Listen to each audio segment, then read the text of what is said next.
Hey, we're in a series called Kingdom Culture, and we're looking at the way Jesus establishes his kingdom on earth, and that when he brings his kingdom on earth, he brings a culture with it. And a culture is a set of beliefs, values, practices, relational boundaries that we, in fact, can embody and replicate here on earth. And so we recognize that he invites us as followers of Jesus to bring, to extend and partner with God in bringing God's kingdom on earth as it is in heaven. So that means wherever we go, as we go, we are able to bring that culture of heaven with us, whether it be our workplace, in our family life, in our home life, in our personal life, in our roommate situation.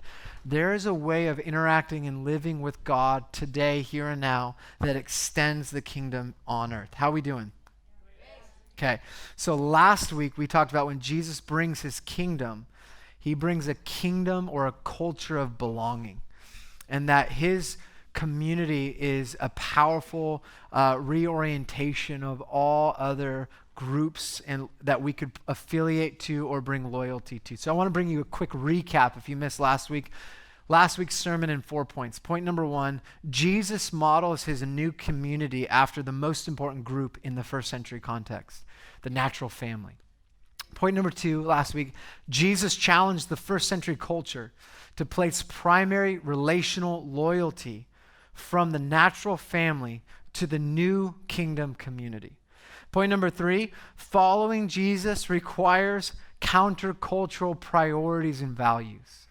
And point number 4, the lens through which we are to read the teachings of Jesus in the Gospels must be one that sees loyalty to God found in the daily expression of unswerving loyalty to God's kingdom community.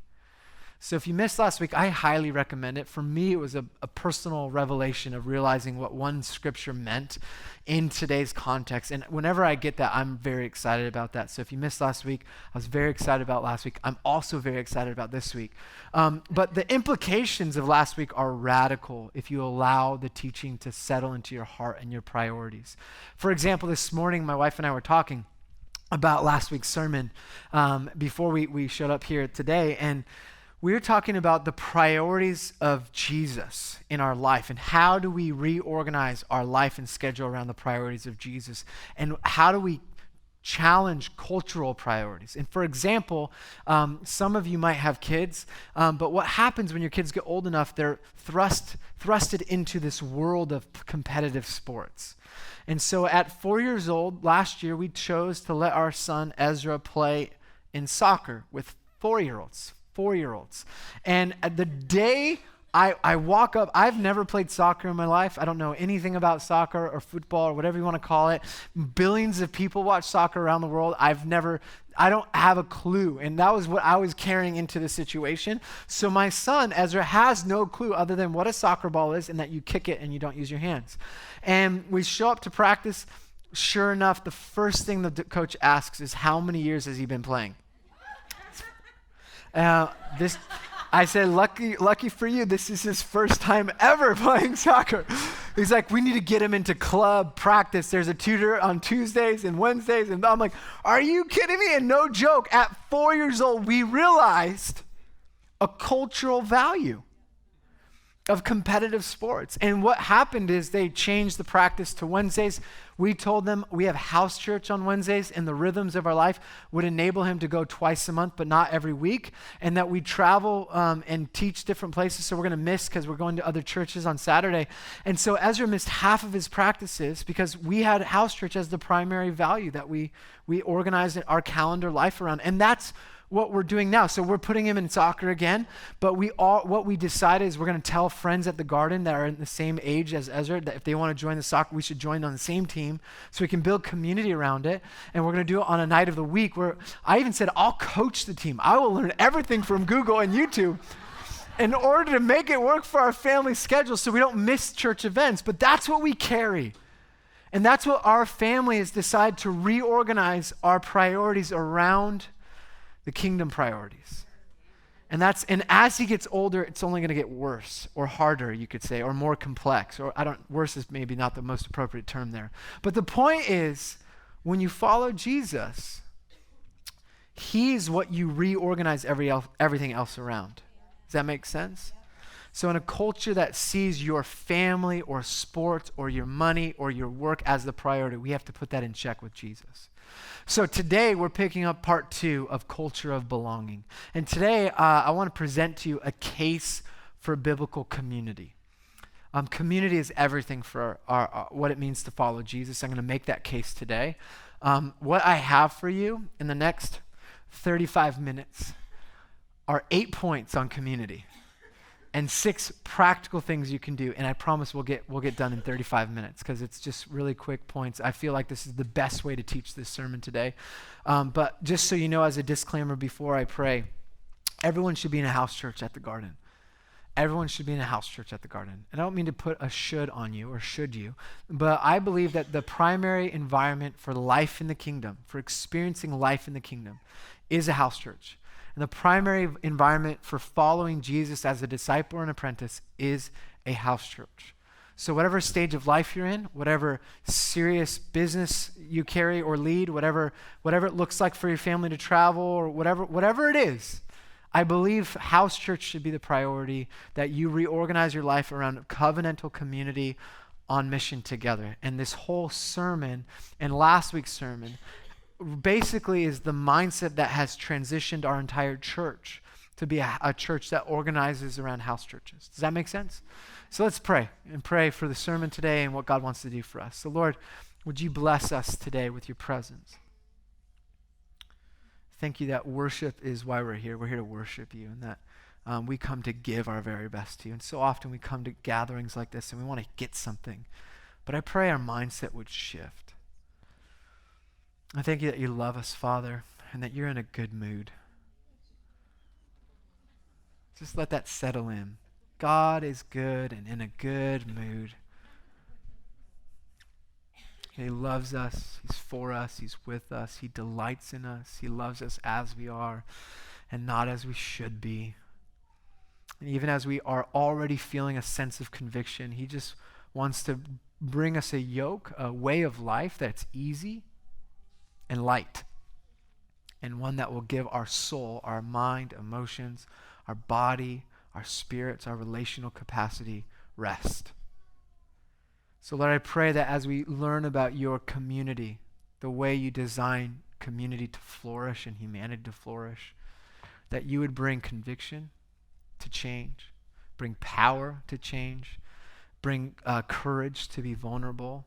But most of all, Lord, I pray that we would be a church that lives with truth and that we would reorder our lives around truth, not just emotions, not just convenience or comfort. And so we bless you in Jesus' name. Amen. Point number 1, biblical community is more than just Christian friends. Biblical community is more than just Christian friends, hanging out, getting coffee, or getting wine and having dinner together. Biblical community is more than that. Mark chapter 3 from last week, verse 31, Jesus says this. Then Jesus' mother and brothers arrived. Standing outside, they sent someone in to call him. A crowd was sitting around him, and they told him, "Hey, your mother and your brothers are outside looking for you." "Who are my mother and my brothers?" he asked.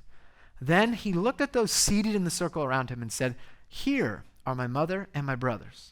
Whoever does God's will is my brother and my sister and mother." Jesus radically redefines community and family around the mission of God. Community, biblical community, is forged and formed on mission, period. We are God's family, and what that means is we have a family business to run. We get to renew the cosmos. We get to walk as co-heirs with Christ, as trusted rulers, given access to the heavenly realms here and now to bring reordering, restoration, reconciliation of all things back to the way God intended it to bring on earth as it is in heaven. Also to be God's witnesses to the ends of the earth. This doesn't happen just because we're a bunch of friends hanging out and we happen to believe Jesus is Lord. And I know we like to do that We like to think that, oh, we can do our own house church thing because we're going to read this book together and form a community that's exclusive, that doesn't accept outsiders, and that everyone looks like us, votes like us, dresses like us, and is in the same life stage as us. So we found a convenient community that works for us. But church and biblical community is not about us, it's about the world. All right, so if a community is exclusive, it's not a biblical church community. It has to exist for the outsiders, for the people that don't know Jesus. Yes, you can have exclusive, intimate accountability groups. That's not what I'm saying. But a church is always inclusive. You okay with that? Yeah. Even if you're not, it's okay. It's what the Bible says. And I'm just going to, sorry about that. Point number 2, community. Let's just keep going. Community is the context for discipleship. Community is the context for discipleship. In the New Testament, there are 2 dominant metaphors for the people of God: disciples of Jesus and family.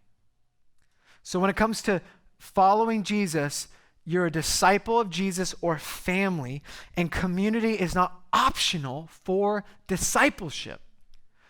There was a study done nationwide that surveyed what was called the state of discipleship, and 38% of American Christians' preferred method of discipleship is on my own. Me, myself, and Jesus is the church I belong to. 40% of American Christians said that. There are 59 one another's in the New Testament. Love one another, share with one another, share each other's burdens, rejoice with one another. 59. You can't possibly obey the biblical commands of the New Testament without other people. The context for discipleship is community. Community is the context for discipleship. So that's what we have to recognize. There's no do-it-yourself spirituality. I love what Billy Graham brought to the United States and Western culture, this idea of personal loving relationship with God. That didn't really exist until, that concept didn't exist until Billy Graham and that whole movement of evangelism. But what it's done is it's displaced the role of church. And because we're swimming in the culture of narcissism, that's a negative way of saying it, of individualism. But everything we do in our life is filtered around ourselves, right? And the convenience that we have or need. And so community is built on that, and our relationship to Jesus has been built on that. But to follow Jesus requires authentic, meaningful community. Point number 3. We are designed for community. Scientists say we are neurobiologically hardwired for community. 2 leading psychologists wrote a book called The Relational Soul, and they talk about the role relationships play in our healing as people. And they say this, and I felt this week. And as I read it, I just want to, afterwards, will you just raise your hand if you felt this? At the core of our being is this truth. We are designed for and defined by our relationships. We were born with a relentless longing to participate in the lives of others. Fundamentally, we are relational souls. We cannot not be relational. We cannot exist well without connection and communion with another. I felt it this week. Needed that communion with brothers this week. Anyone else resonate like that? Like, I'm going to throw this out for ministry time after real quick. My sense this week was that some of you took this vulnerable leap to come forward last week, or felt like, I want to be courageous and say that I need community. I'm feeling lonely. 40% of the Western world feels lonely.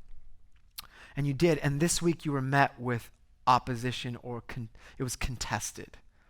That you felt more loneliness and despair about loneliness this week. That's what I felt this week. As a man who leads community for a living, I felt loneliness and isolation, and felt alone. And if you felt that, I feel like there was some opposition spiritually that we'll talk about afterwards. We'll pray for that. Just want to put that in your head now. But the point of this is that in this book, Relational Soul, they make a point that you can have a great job and loads of money. You can have your dream house, but if your closest relationships are fractured, then whether you have a job, whether you have lots of money, whether you live in your desirable house, life is still miserable. How many of us can relate to this? That we know, point number 4, life is better in community. It's like, I've traveled all over the place, and I'll tell you, when I travel with my family, it's 10 times better. Like, I'll experience something without Alex and be like, yeah, okay. Look, I'm looking at Giants Causeway. Cool, this great wonder, amazing. But I wish my wife was here for this. Because life is better in community. It's better when you have people that are journeying with you on this long journey of life, in the highs and in the lows. And what I tell people all the time is share the victories and the struggles, because then we'll celebrate the victories when you get there, and we'll support you in the struggles. Show people the work. Show people the process. Show your work. Teachers love to make you show your work. Right? It's true. But that's what community's like. That's point number 9. Show your work. Community show. Now, I don't know how that works out. Ecclesiastes 4, verse 9 says this. Now, Ecclesiastes is written by Solomon. These are like proverbs. These are like statements of wisdom. Wisdom, there's all sorts of themes that Proverbs and Ecclesiastes do. They show you the way of the wise or the way of the fool. They'll show you the blessed life or the way of righteousness versus the way of destruction or the way of the wicked. And so there's themes. And what wisdom is in the Old Testament, wisdom is about mastering the art of living. So there's statements that Proverbs and Ecclesiastes make that are just simple truth, that whether you believe in Jesus or not, are truth. So I'm going to give you one. If you're not a Christian, you'll be like, yeah, I totally agree. Watch this. The biblical truth. Ecclesiastes 4, verse 9.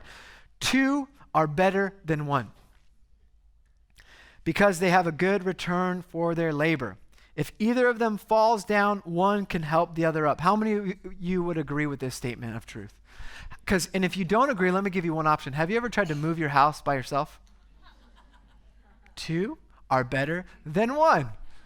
My wife tries to rearrange the house by herself, which ends up being half of a rug moved on top with a couch on top of it. And then she finally calls me in, and she does this all the time. She gets like a plant, and then we have to rearrange our entire house around the tiny little plant. Does anyone else have somebody in their life that makes it living exhaustion whenever they have a creative idea? It's never that simple. But two people are better than 1. There's a return of investment. But the truth is this, it goes on. If either of them falls down, one can help them up. And think about that. When you have community in your life and you go through something, there's somebody there to help you up. And it goes on to say, but pity anyone who falls and has no one to help them up. It's heartbreaking.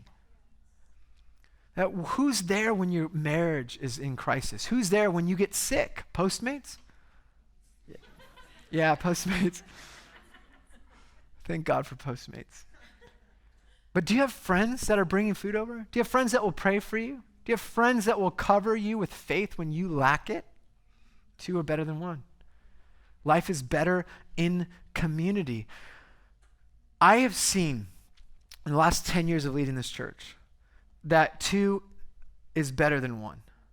That what I've seen over and over again is when people step outside of biblical covenantal community, for whatever reason, whether it's a stage of life, they go from being single to being married, or being married to having kids, or whether it goes from not having a job to having a job, or they go from being single to dating. I watch men and women choose to opt out of covenantal relationship for whatever season or stage of life. And as crises, whether it be job opportunity, whether it be marital conflict, whether it be just becoming new parents is just really, really hard, just so you know, if you're not a parent yet. Going from not being a parent to being a parent is by far the hardest life transition I've ever had to go through. Because you go from pretty much autonomy, doing whatever you want. Like you could, when you're not a parent, you could just leave the house. You could just stroll in the mall. Like who goes to the mall? You could just stroll in the mall, not thinking this kid needs a snack and this kid has to change his diaper and this kid won't get off of me asking a million questions about why that exists. That's a sign. It's an advertisement. What's an advertisement? It's trying to sell you stuff. What's trying to sell? But never mind, you'll learn soon enough. I love my kids. I love my kids. But there's transitions that you step into, and you shouldn't transition out of community when you're transitioning into something new. When they step out of community is when things fail. I have seen lots of marriages fail, unfortunately. Divorces happen in our community, and it's heartbreaking. I have discovered and experienced one thing in common with all of them. They're all different reasons, but everything has one in common. Every single marriage, they stepped out of a covenantal community. It wasn't just going to church. They stopped doing that. They stopped going to house church. They stopped going to community group. They stopped texting and showing up with other community members so that they could experience the journey they were on together. Which brings me to point number 5. Community is preventative. Authentic, meaningful community is preventative. We don't even realize this. When you have it, you don't realize how much you're preventing. Just like if you're a good driver, you don't realize how many car accidents you didn't get into because you're a good, responsive driver, right? When you're in community, you don't even realize what you're preventing with other people because you're just doing life together. But when you are in community, real, authentic, meaningful, biblical, covenantal community, whatever you want to describe it, you give permission to people to speak into your life. And this is what we lack. I go to friends regularly. My wife does it every day. She has permission to call me out. So this week, hanging out different situations with a group of people, we get home, hey, you were really rude to that person. No, there's no stopping her telling me you were judgmental about what she was talking about and you were rude with your response. I know you were being rude. First, it's all the defense. Well, I was tired. You weren't watching the kids. This woman you gave me, that whole Genesis chapter 3. How many of you know what I'm to brothers? You know, first line of defense. Well, it's your fault. But I had to own it. She called me out and I texted the person, I think I was a little quick the way I responded to you. Would you forgive me? That's how it works. It's preventing stuff. That's the beauty of marriage when you allow your spouse to call out your junk. It's a gift of sanctification. That's why I think single people need authentic, meaningful accountability groups so they can be called out. But it's not just marriages. I have a group of guys that call it out. I will regularly ask the guys that I've given permission to speak into my life. I'll ask them, what do you see in my marriage that I don't see? What do you see in my lifestyle, in my purchasing, in my business, the ways that I talk, the ways that I'm preaching, the stories? I want you to be able to call out any untruth, any exaggeration, any mark, and they will, because I'm looking this way. When you're living in community, you have somebody looking this way, you have somebody looking this way. They got your back. And they're preventing fallout. So one friend was courageous enough to call out something about my parenting. Based on my core wound with my dad, he called out something that he sees me doing regularly with Ezra. And it was shocking and hard and vulnerable, but it radically changed the way I parent my son. It's the blessing of walking with people who have permission. Who has permission in your life to call you to who you are becoming, to hold you to God's standard? That's what we do as church. We hold you to the standard God sees you already at, right? So we think, let me just make sure this disclaimer happens. You are loved by God as you are and not as you should be. There will never be more love that you have from the Father than what you already possess. He will just lavish his extravagant love. At the same time, not to earn more love, but because you have it, we now live out of who we are becoming with God. And so we are called to be transformed into Christ likeness. This word holy, we are to become holy as the people of God. We're to become righteous. And we are to live in this world and respond to circumstances the way Jesus would if he were in our situation. This is called spiritual formation. Or this is called sanctification. You guys okay with that? We are called as a community to hold each other to God's standard, not to judge each other for missing it, but to call it out. Not just with sin issues. Yes, we should deal with those things. Yes, absolutely. And that's what we do in house churches. That's what we do in community. But to who we are becoming, what God has put inside of us. I was with a friend on Wednesday and a group of guys, and this friend is exhausted and burnt out, and he and his wife are working constantly, and they were talking about their struggles. And what we realized as we're meeting is that the issues that are facing him about his business, about the busyness and the schedule life, is that he is not able to be the person God's called him to be because of the busyness. And our job as brothers is to come alongside him and say, you need to slow down because God's called you to intercede. You need to pass off some of this busyness of work and hire somebody because God's called you to lead other men into their stories. There's a calling on your life. I'm going to hold you accountable to the calling God has in your life, to the greatness God's called you to be. How's that doing? How are we doing with that? We need accountability groups for the unimaginable. Not the unimaginable sins, but the impossibilities that God's called us into. The greatness he's called. You're going to be fishers of men. You're going to transform nations. You're going to disciple nations. You're an evangelist. We need to call that out of each other, but most of us aren't living with that mindset. We're trying to figure out, where do we live? Who are we going to marry? What are we going to eat after church? Should I Postmates Pokey or just get it and save the $10 with tip? These are things, right? Real struggles. Point number 6, community is the context for transformation. Community is the context for transformation. So spiritual formation occurs primarily in the context of community, becoming more like Jesus. Long-term interpersonal relationships are the crucible of genuine progress in the Christian life. People who stay, grow. People who leave do not grow.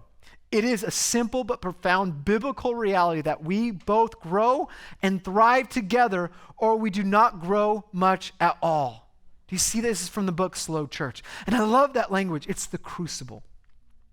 Yes, community is hard at times, but it's in the crucible of community that we are formed and shaped to become like Jesus.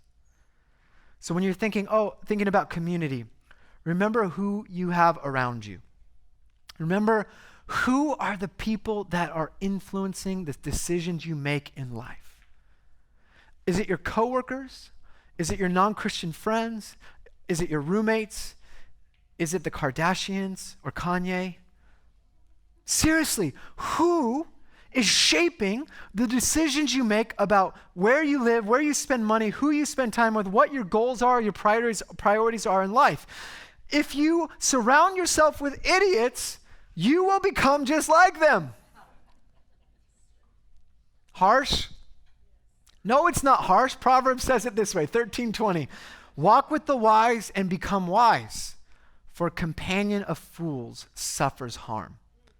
I love what Eugene Peterson says in the Message, same verse. Become wise by walking with the wise. Surround yourself with wisdom from people. Hang out with fools and watch your life fall to pieces. So who are the people you're allowing to influence your decisions, influencing your values, influencing your habits, influencing your life? Now, I was just talking to somebody who came back to this service after the first service, and he's like, bro, I feel called as an evangelist to reach the people in the world that don't know Jesus, and I spend a lot of time with them. I'm like, yes, you are an evangelist. You need to do that. Your schedule should be filled with lots of people who don't know Jesus. And at the same time, you need to ask a group of brothers who will hold you accountable, who will walk with you, who know your heart, who know your limits, that will fill you up, that become a safe place of intimacy so that you are built up and influenced by them, not by the people you're ministering to. It's almost like a clock. You need rhythms of out and in, giving it away and receiving it. And you need to define that and define your circle of intimacy, who's inside filling you up. And then you go and you give it. Does that make sense? But you have to decide who's going to influence you. We are we are influenced animals. We are formational machines. The world is a formational machine that's wanting to influence us to become like it. Every day we wake up, every time we drive to work, every time we listen to music, we hear advertisement, we go on Instagram, we go on social media, we try to buy something on Amazon, whatever. We are being influenced by the world and its values. So we have to make a decision to be influenced by the right kind of influencers. Proverbs 14 says this, stay away from a fool, for you will not find knowledge on their lips. Who do you go for with advice on how to parent? Or how to make a decision about what college you're going to accept if you got accepted into college, or what job you're going to take? Is it people who have wisdom from the Holy Spirit, Or is it conventional worldly wisdom? Do what the world says. Or are you being influenced by the power of God for everyday decisions? This is a huge factor for me, because I think if you want to become a person of influence in the world that is a light to the world, you walk with wisdom. And wisdom has counsel around them that speaks into those decisions and those values that you possess and carry. Are we okay with this? I thought so. Point number 7, or let me say 1 Corinthians 15:33. Do not be misled. Bad company corrupts good character.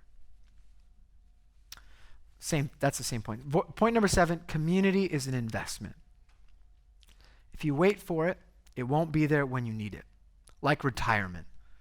If you don't invest now, it won't be there for when you need it. If you start now, it will be there when you need it. And the tragedy is we can, as a church, express compassion and mercy to people. But so many people come to the church that are hurting or in need, in crisis, and they're not living in community with other people like a house church or a covenant community. What they expect is an institution to give a handout rather than walking with people who will carry you in seasons of pain and crisis. Community is an investment that you make over a long period of time. And it takes energy and commitment to make it happen. And so often people show up and they expect to have what they had from previous communities without the investment. Does that make sense? So I encourage you to invest now. I know people who were the kinds of people in our community that were the ones always giving. They're always showing up for people. And then a few years ago, a season of crisis came that has been met with lots of other crises. Like, so many things have happened in this couple's life that it's like a lifetime of pain experienced in a few years, major grief. And they were giving constantly to everyone else. And as a result, it was really hard for them.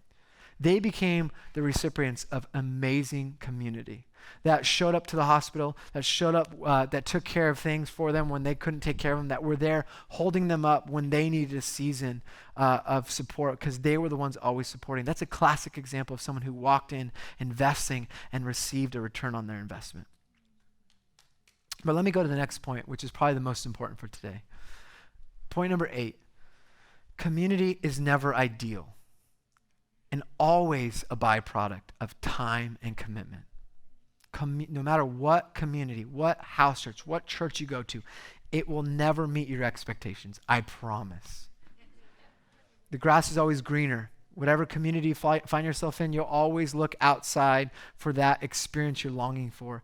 And I love what Jean Vanier said, the founder of L'Arche, a famous Jesus community that was based in Switzerland that's come from now all over the world. And his communities were founded on this idea of living in community with mentally disabled individuals, severely mentally disabled individuals, in a housing community that shared life together. And he's 90-something. He's in hospice right now, I think, unless he passed. But he's this amazing influence. He was the spiritual director and mentor for Henry Nouwen. And he says this: almost everyone finds their early days in community ideal. It all seems perfect. They feel they are surrounded by saints, heroes, or at the least, most exceptional people who are everything they want to be themselves. And then comes the letdown.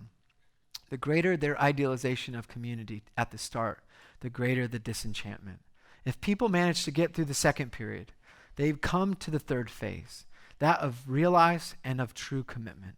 They no longer see other members of the community as saints or devils, but as people, each with a mixture of good and bad, darkness and light, each growing and each with their own hope.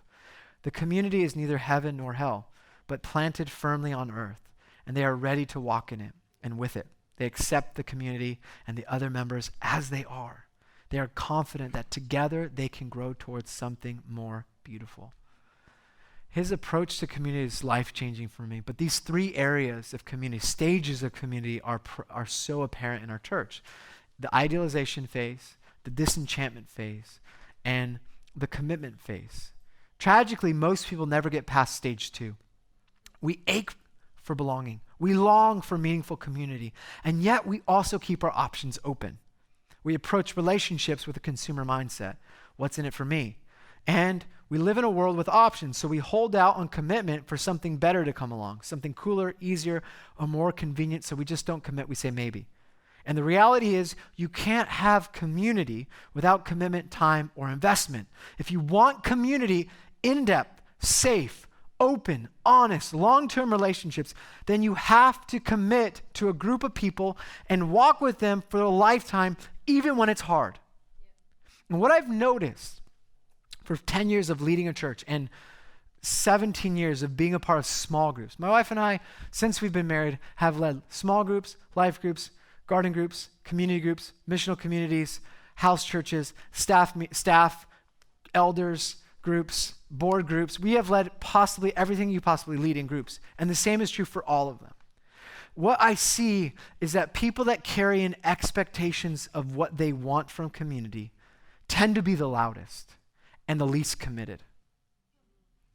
What happens is you have people come to church or come to your house church or come to something, and they bring this energy of expectation, an idealization of what they want from this community and how they had it over here and now they want it here, and they want you to fulfill that role. And when they do that to you, they should all over you and they bring it. And when you fail to meet their expectations, when you don't become the person that's constantly texting back, calling back, when you don't have any boundaries, they are hurt. And the moment you don't meet it, they're disenchanted with this community. It's not like the biblical community, and they leave it looking for the grass that's greener on the other side. And I don't waste any time with those people anymore, because I know what my job is as the lead pastor of the Garden Church, who's under the authority of Jesus to lead this community with elders. I've discovered my one task for community. You want to know what it means for me to lead you as a church? That my sole job to train you as community, what your task is as community. You want to know what it is? Do you want to know? Yes. My job, I didn't hear anything. I'm glad you're listening. My job is to train you and to teach you how to die to yourself. Didn't see that coming. How's that for seeker friendly? Welcome to the garden. We're going to teach you how to die well. Sign up over here.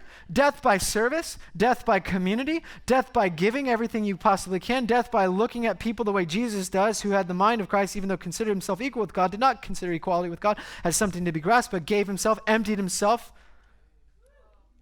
Oh, that's just Philippians 2, in case you're taking notes, that we should look not to our own interests, but to the interest of others.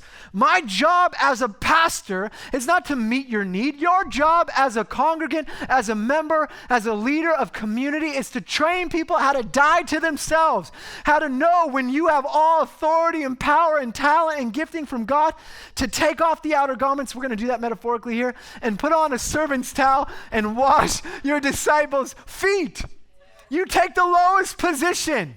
I heard a story of a guy in our church who came in with talents of worship. He's got gifts in leading worship. Came to our team, hey, here's the thing. I want to help in worship, but I want to serve. Where do you need it? And we said, we need you to serve in kids. We need worship to be there, not here. He's like, absolutely. I'll clean toilets if that's what it takes. I just want to serve.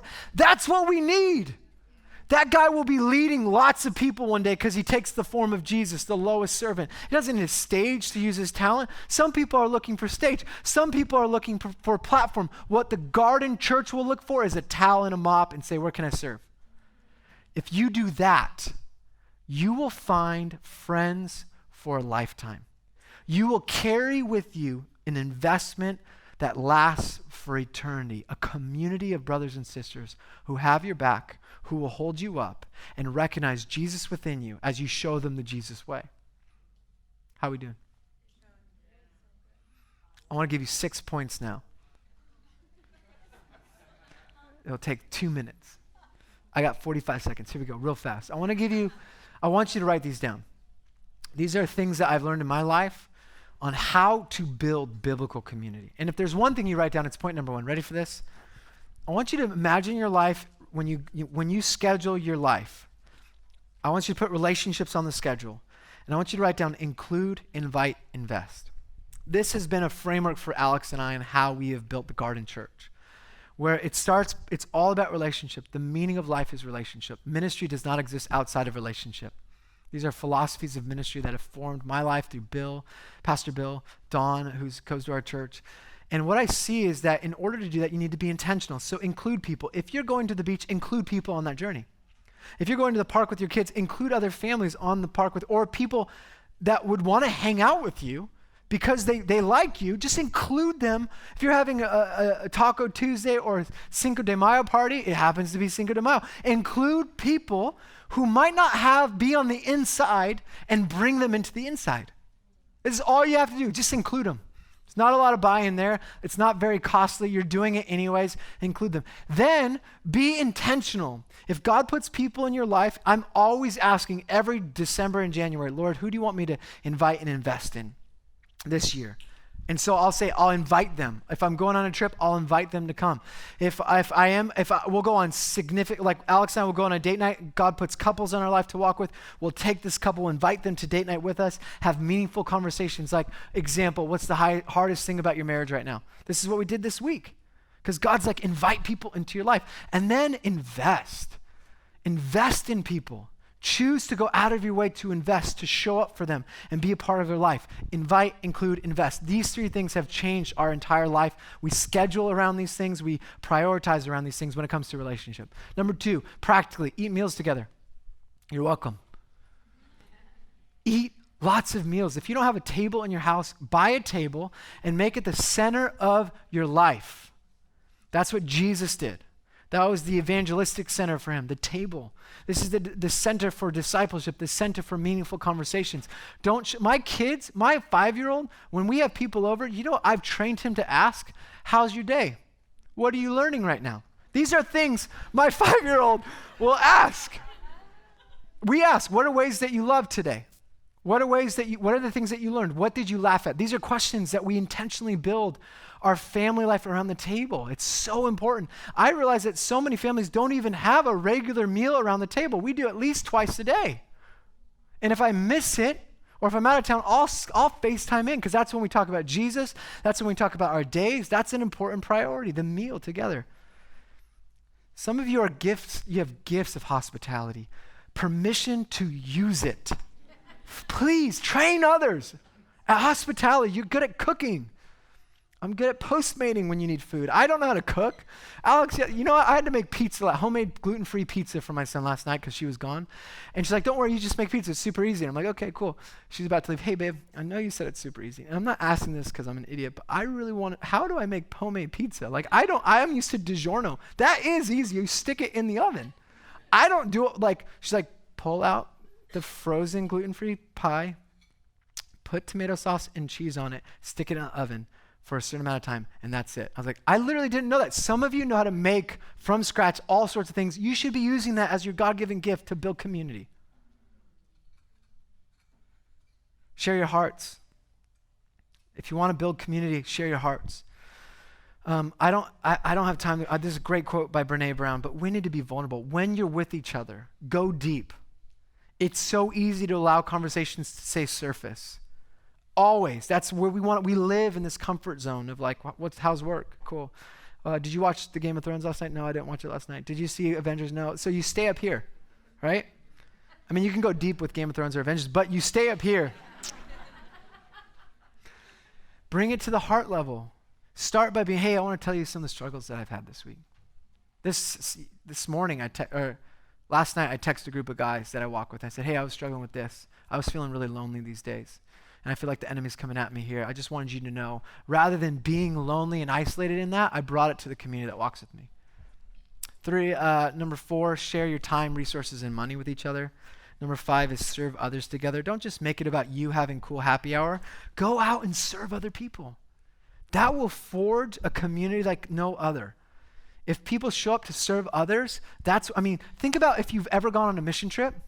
What happens in like a week in Mexico is like 4 years of house church. It's true, because when you're doing something on mission together, all of a sudden it brings you together like a team. That's, like any good movie that has a football team that goes through trials and comes together, and the football guy breaks his leg, and then it's the up guy that comes, JV guy comes and has the winning touchdown, and all of a sudden they have to trust his leadership, so they go through this moment, and then they're all together. That's what I'm talking about. I didn't do that very well. That was spontaneous, but you get what I'm saying. Number 6, stay together. Embrace the pain and grow up together. Stay together, embrace the pain, and grow up together.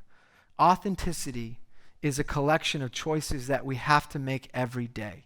It's about the choice to show up and be real, the choice to be honest, and the choice to let our true selves be seen. So when you're going through seasons of crisis, when you're going through hard times, let people into that process to show up for you. I know it's hard to be vulnerable. I know it's hard to receive from other people, but when you're not allowing others to give, you're disempowering their gifts from God.